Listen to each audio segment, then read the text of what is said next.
I was wrong about the Super Nintendo Classic. I made a video basically saying that collectors who already have a Super Nintendo shouldn't buy the Classic so that other people can enjoy it, but I was wrong to blame fans. Let me explain.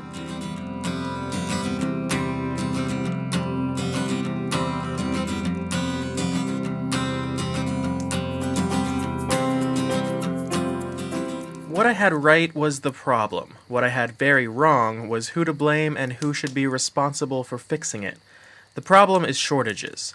I used the NES Classic as an example of a lack of supply for the amount of demand, but I put the blame on collectors and resellers. Well, resellers are an entirely different conversation. I won't get into that now, but a lack of supply shouldn't be blamed on the people who want the product.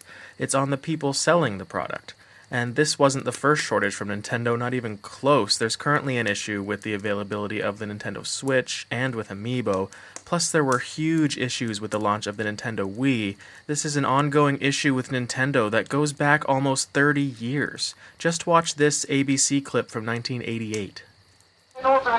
These people are upset because even after waiting all night, they were unable to get their kids a new version of a game called Dragon Quest. In the U.S., it's mostly Mario that they want. The last Super Mario Bros. 2 was just sold. Well, they get upset. Well, they say, oh, can you take my name? Can you take my credit card, please? Can you do something? My kid wants it. His friend has it, and they're not friends anymore because he doesn't have it. All this makes me wonder, is the shortage real, or are they holding back supplies to increase the mystique? Coleco denies it, but industry insiders say that's exactly what happened with their Cabbage Patch doll a few years ago. The company shipped fewer dolls to increase the excitement. Today, some people in the toy business suspect Nintendo's holding games back. And while videotaping in Japan, we did see plenty of the hard-to-get cartridges. The company denies that it's holding back. Believe me, creating a shortage of this kind was nobody's design, and it's just one of those combinations of demand that far exceeded our most optimistic projections and an inability on the chip supplier to fulfill it. As you can see, shortages have been a problem for Nintendo for a very long time, and if these shortages are deliberate, then that's incredibly unfair to consumers.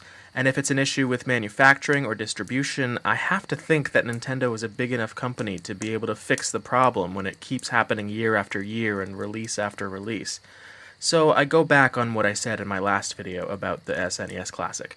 It's not up to collectors to sit back and let others get the console. It's up to Nintendo to make sure that everyone who wants one is able to get access to one.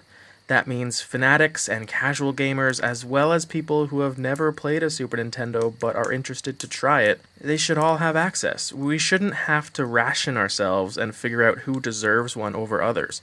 We should all be able to get one. The SNES Classic is a very exciting release from Nintendo. I outlined some of the reasons previously, one of which being the value included in the games. Now, according to Pure Gaming's Super Nintendo Collector's app, for all 20 games in the North America collection, it would cost you about $820 US for all of the original carts. Almost 1/4 of that is just for Earthbound, by the way. And for the curious, if you wanted all of these games complete with box and manual, it would cost you over $2,000 US. So for someone who hasn't played these games but is just curious to try them, the $80 retail cost for the Super Nintendo Classic is much more affordable and appealing than the $820 price tag to get just the carts. And that's if you can find them all, and if they're not marked up in price by retro game resellers, which they most definitely will be. And a huge reason for excitement is with the inclusion of Star Fox 2. Here's a Super Nintendo game that we never got to play legitimately, and now we have a chance to, as collectors and as Nintendo fans in general. Star Fox 2 makes the SNES Classic a very collectible item for retro game collectors. And if you are someone who hasn't played Star Fox 2 on a repro cart or on an emulator, or if you want to see if this is a fully polished and finalized version, I can totally see why this system would be on your radar. Additionally, it's a Super Nintendo with an HDMI output, far more common these days than component. But I was wrong to conclude that collectors should sit this one out. Of course collectors want this. Even if someone has a Super Nintendo and every single one of these games, if they want the convenience of having every one of them pre-installed in one easy-to-transport console with HD output, they should be able to get a SNES Classic. A solution to shortages shouldn't be their problem to solve.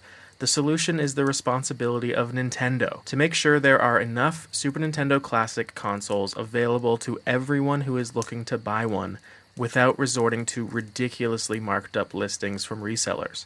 Please, Nintendo, figure it out. You have a product people are rabid for. Make sure we're able to get it from you. So there's my retraction. I think my heart was in the right place before, but my solution was flawed. Hopefully there are less shortages this time around. Then we can put our focus towards the inevitable N64 Classic. So please subscribe for more, but most importantly, thanks for listening.